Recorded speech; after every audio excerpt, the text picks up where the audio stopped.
ด้านในห้องทุกคนไม่ได้ตู้ที่สเตว่านี่ซื้อตู้ที่ใส่เสื้อผ้าใส่หมอนมุ้งใส่หยังที่สเตว่านี่4,600,000 บาท4,600,000 บาทอันนั้นตู้เป็นตู้พลาสติกนะอันนี้ตู้ไม้ตู้ไม้กระจกนี่แหละภูมิใจได้ตู้แล้วใจแล้วก็ทีวีเครื่องหนึงมีจานเนาะเอามาโชว์เอามาอวดแล้วก็ข้าวที่ดำนาไปก็ได้ซ้ำนี้30 ศอกก็กินหลายและก็เหลือซ้ำนี้แล้วนะทุกคนอันนี้ก็ตู้ซักผ้าเลยทุกคนนะอันนี้ก็6,000คือกันเด้อตู้ซักผ้าตู้เสื้อผ้ากับตู้ซักผ้าเลยอย่างละ6กับ12,000แล้วเนาะ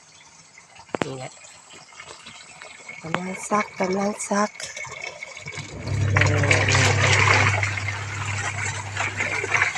ซักไป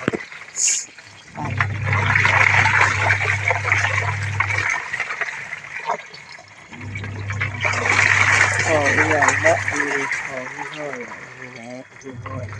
ของไทย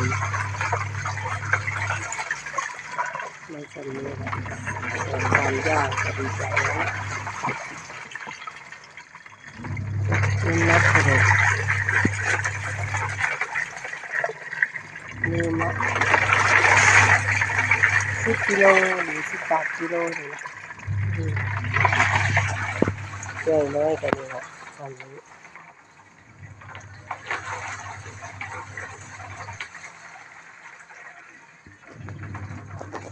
แล้วตอนนี้นี่เห็ดหยังกินออมขี้เล็กเด้อทุกคนนะใส่ออมขี้เล็กออมใส่หอยนี่ออมใส่หอยออมใส่หนังเด้อขี้เล็ก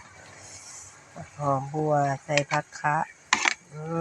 แซ่บเหมือนกันเด้อทุกคนเด้อที่รักไปกินมาบัดนี้มาเด้อทุกคนกินข้าวออมขี้เล็กออมขี้เล็กเด้อมาเด้อ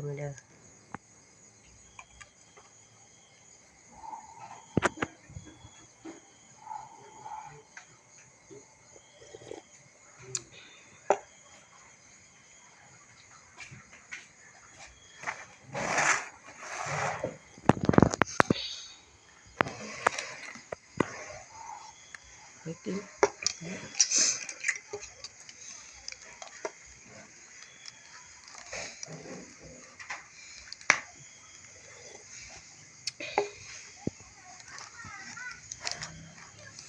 ซุปกระปั้นหลายปั้นแล้วก็เอาขึ้นไปปั้นใจนี้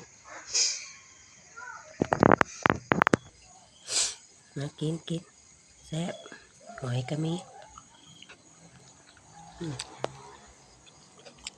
พี่เกาเดี๋ยวสอนไม่รู้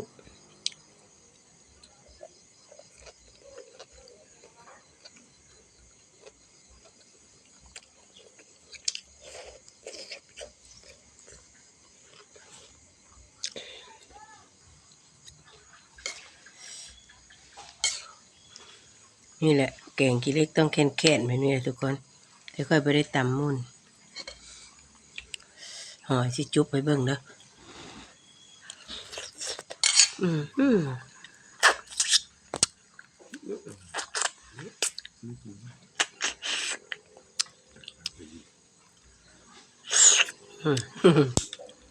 จุ๊บหอย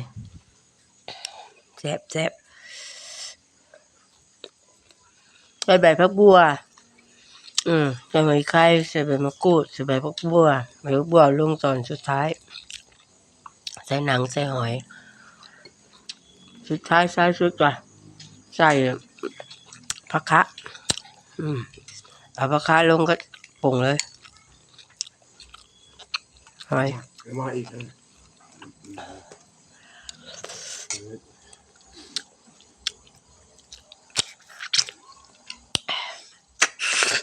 หอยแล้วต่อยตูดก่อนเด้อจูบตูดแล้วจะมาจูบปาก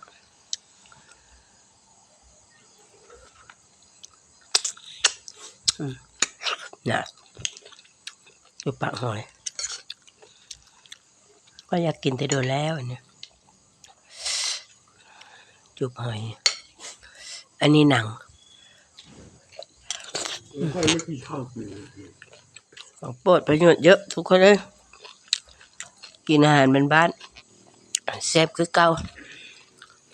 คุยอ่ะครับ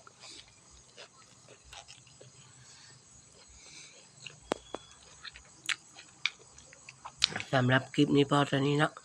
จะกินหลังไม้เด้อวันนี้แซ่บๆเด้อมา